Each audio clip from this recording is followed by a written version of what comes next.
Welcome to Talking Climate with Katherine Hayhoe.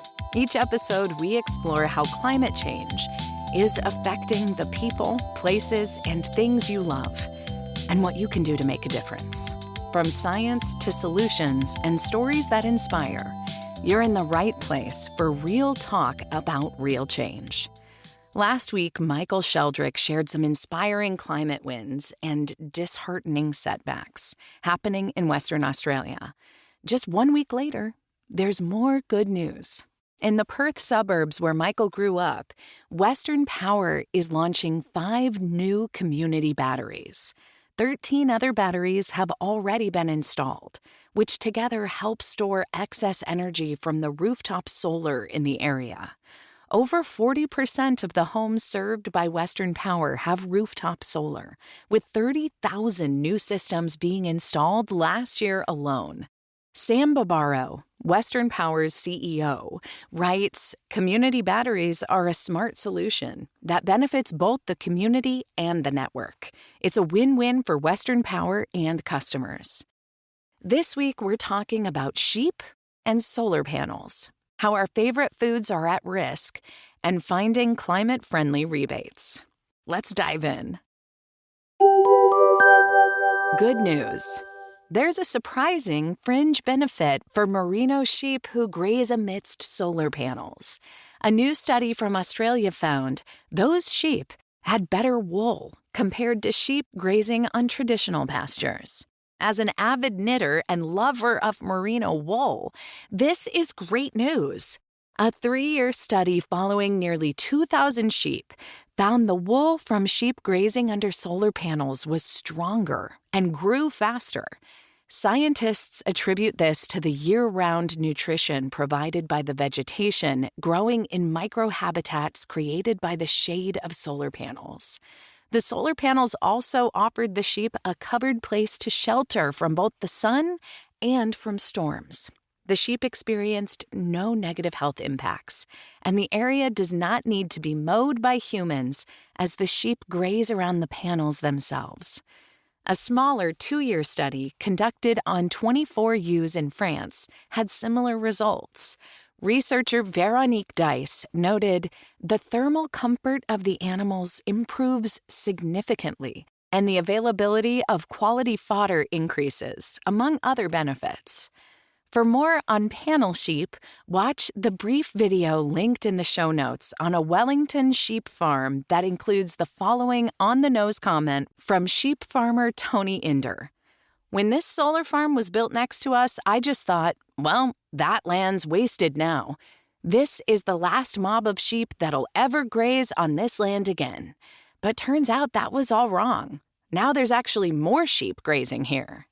This is a great story of how agriculture and green energy can not just coexist, but benefit each other. Not so good news. Earlier this summer, I wrote about what record-breaking heat was doing to rice crops across Japan and Asia. Now we're seeing matcha in short supply worldwide, thanks to extreme heat in Japan that has decimated crop yields, at the same time as demand has been increasing worldwide. One farmer in the Kyoto region says his yield dropped some 25% this year after heat damaged his bushes. Matcha is made from crushed tencha tea leaves, and a kilogram of those leaves recently sold at auction in Kyoto for a full 170% more than last year, 8,235 yen per kilogram, which is around US $55.45. Bananas still aren't safe from climate change, as warming temperatures expose them to humidity and disease. Experts forecast that in coming decades, bananas will be both scarcer and more expensive. Time reports bananas are the 4th most important food crop globally, with more than 400 million people relying on the fruit for 15% to 27% of their daily calories.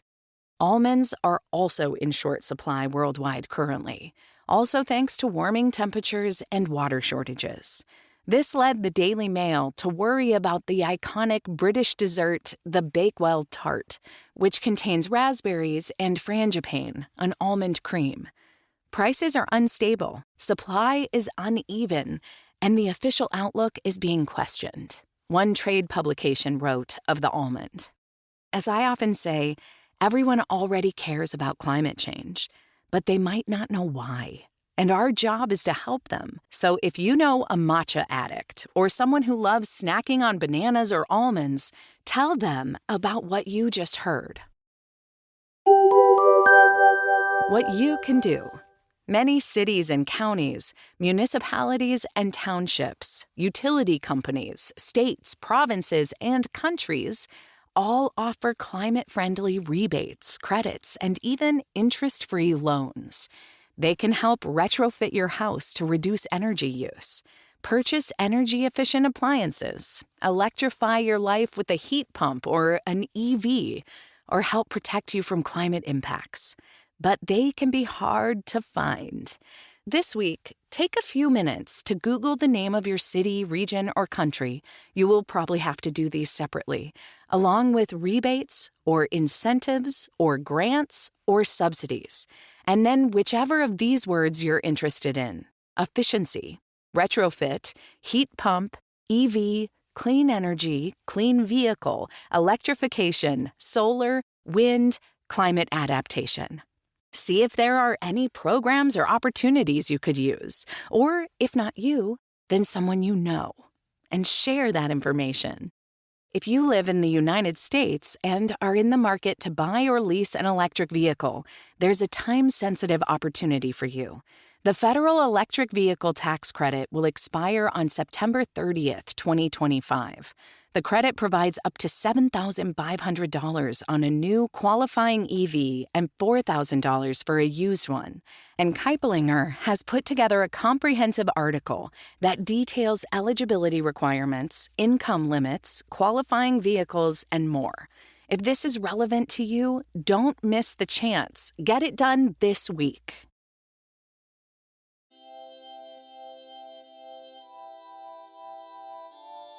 Thanks for listening to Talking Climate, narrated by Ann Cloud. For more resources, links, and actions you can take, check out the full newsletter at www.talkingclimate.ca. Remember, Talking Climate starts with you.